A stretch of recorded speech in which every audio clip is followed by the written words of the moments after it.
வணக்கம் சிம்மராசி அன்பர்களே, அனைவரையும் உங்களோட ஒருங்கே சேர்த்து வைத்து கொள்ள வேண்டும் என்ற ஆசை உங்களுக்கு அதிகமாக உண்டு. அந்த ஆசையினால் எல்லாரையும் சேர்த்து வச்சுக்கிறீங்க. யார் நல்லவன் யார் கெட்டவன் இல்லாமல் அந்த கூட்டுனால் நிறைய பிரச்சனைகளை சந்தித்து விடுகிறீர்கள்.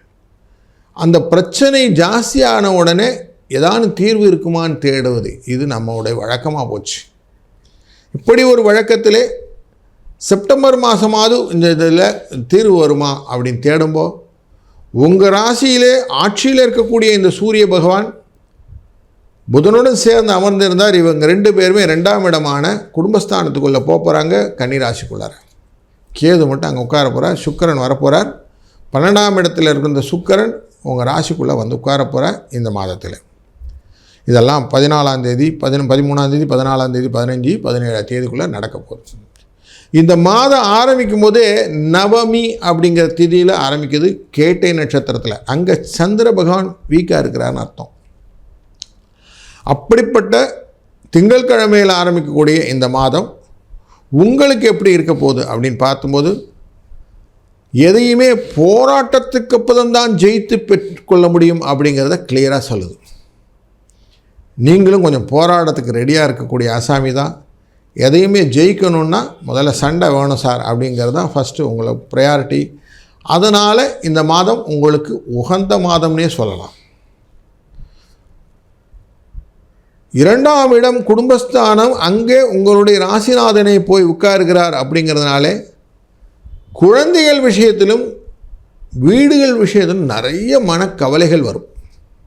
எதானு சரி பண்ண முடியுமா, எப்படியான பண்ணிட முடியுமா, பணத்துக்காக எதனா யோசிக்கணுமே இப்படின்னு யோசனையும் இதுவும் குழந்து பயங்கரமாக குழப்பத்தில் நிறைய இருக்கக்கூடிய சூழ்நிலை உண்டாகும். நாங்கள் எப்படி சொல்லிட்டீங்க அப்படின்னா, இங்கே கன்னிராசிக்குள்ளே இருந்த செவ்வாய் மாதக்கோளானவர் இவர் மூவ் பண்ணி துலா ராசிக்குள்ளே போகிறார். பார்த்தீங்களா, 13ஆம் தேதி அன்றைக்கி செப்டம்பர் 13 அன்றைக்கி வந்துடுவார். அவர் வந்த உடனே இந்த மனக்கவலைகளுடைய தன்மை குறையும், பணம் வரும், குருவினால் பார்க்கப்படுவது அப்படின்னு நடக்குது. அதுவும் லாபஸ்தானமான மிதுன ராசிக்குள்ளே உட்காந்து குரு பார்க்குறார். 3-11 3-11 அப்படின்னா காமத்திரிகோணத்தில் ஒன்று. 3-7-11 மனதில் என்ன நினைத்தோமோ அது செய்தி கொடுத்து விடுவார் அப்படின்னு அர்த்தம். அப்போது நல்லதை எண்ணல் வேண்டும் அப்படின்னு எண்ண வேணும்.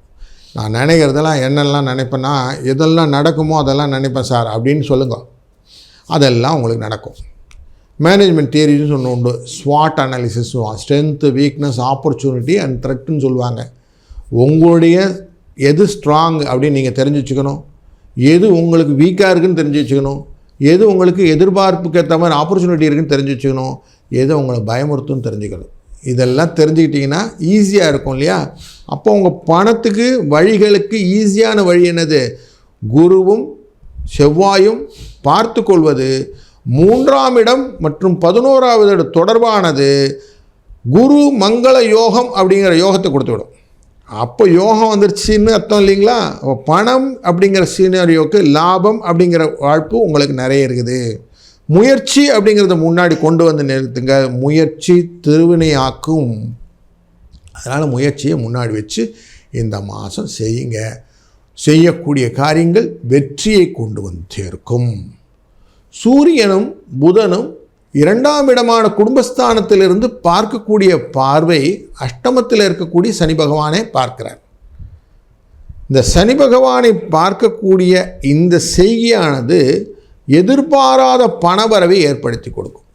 அதுவும் ஒரு லாபத்தை கொடுக்கக்கூடிய சினாரியோ இருக்குது. 7ஆம் இடத்தில் இருக்கக்கூடிய ராகுவையும் பார்க்கிறார். ராகு கும்பராசியில் உட்கார்ந்துருக்கிறாரு. குரு பார்த்துக்கிட்டு இருக்கிறாரு. குரு பார்க்க பார்க்க கோடி புண்ணியமாக அமையும். கலத்திரம் உங்களோட ஃப்ரெண்ட்ஸாக இருப்பாங்கன்னு அர்த்தம். அப்போ பொருளாதாரத்திலே வளர்ச்சியை கொடுக்கக்கூடிய சூழ்நிலைகள் உண்டாகும். நம்மக்கிட்ட இருக்கிற பங்குதாரர்கள் இருப்பாங்க, நம்மளோட பார்ட்னர்ஸ் இருப்பாங்க. அவங்கெல்லாம் நம்மளோட எனர்க்கியமாக வேலை செய்வாங்க. புதிய வகையில் முன்னேற்றமான தொழில்கள் வந்து சேரும். இந்த வேலை அந்த வேலை மாற்றி செய்யலாம் சார் வாங்க அப்படின்னு சொல்லி கொஞ்சம் தொழிலையும் மாற்றக்கூடிய வாய்ப்புகள், கடைகளை விரிவுபடுத்தி செய்யக்கூடிய வேலைகள், சிலருக்கு அதிகாரங்கள் கொண்ட நல்ல கௌரவ பதவிகள், புகழ் இதெல்லாம் கிடைக்கக்கூடிய நல்ல ஒரு வாய்ப்பை ஏற்படுத்தி கொடுவார். அரசியலில் இருக்கேன் சார், எனக்கு நல்ல வாய்ப்பு இருக்குமானா அரசியலிலே உங்களுக்கு ஒரு தனி இடம் ஒதுக்கப்படும். பதவி, வாக்கு மற்றும் அந்த இணக்கமான எல்லாரையும் கலெக்டிவ் இன்ஃபர்மேஷனாக கேட்டுப்பீங்க இல்லையா, அந்த எல்லாரையும் சேர்த்துக்கொள்வது அப்படின்னா செவ்வாய் 3ஆம் இடத்திலிருந்து பார்க்கக்கூடிய பார்வையானது தன் இடமான மேஷராசியை பார்ப்பது 9ஆம் இடம்னு பேர். அப்போ பொதுஜன தொடர்பு அப்படின்னு கொண்டு வந்துடுவார். அப்போது எதையுமே தைரியமாக பண்ணக்கூடிய எண்ணங்கள் வந்துவிடும். அப்போ எல்லாம் சக்ஸஸ் ஸ்டோரியில் வந்துருச்சுங்களா. இப்போது உங்கள் லாபத்தை நோக்கி உங்கள் பயணம் சக்ஸஸ் ஆகிருக்கும். வேலை இல்லைன்னா வேலை கிடச்சிரும். வேலையில் இருக்க எனக்கு மாற்றம் வேணும், தாராளம் மாறிக்கலாம். சம்பள உயர்வு கிடைக்கும். படிப்பில் நல்ல ஒரு படிப்பு கிடைக்கும். கொஞ்சம் மந்தமாக படிக்கிறவங்களோட படிச்சிருவாங்க அப்படிங்கிற வச்சுக்கலாம். திருமண தடைகள் ஓரளவுக்கு நீங்கிவிடக்கூடிய ஒரு நல்ல ஒரு சூழ்நிலை உண்டு. இந்த மாதம் முண்டாசு கவி சொல்வார், அம்பிகையை சரணடைந்தால் அதிக வரம் பெறலாம் அப்படின்னு. அதனால் அபிராமி அந்தாதி சொல்வதும் அபிராமியை வழிபடுவதும் உங்கள் வாழ்க்கையிலே மேலும் பலத்தையும் நலத்தையும் தரும். நல்லது நடக்கட்டும், நல்லதே நடக்கும். வாழ்க வளத்துடன். நண்பர்களே, இதுவரை நாம் பார்த்தது ராசிகளின் அடிப்படையிலே பலன்கள். ஒவ்வொருத்தர் ராசியிலையும் விதி, மதி, கதின்னு 3 விஷயம் இருக்குது. ராசிங்கிறது நமக்கு வெறும் சந்திரன் அடிப்படையில் பார்க்கறது.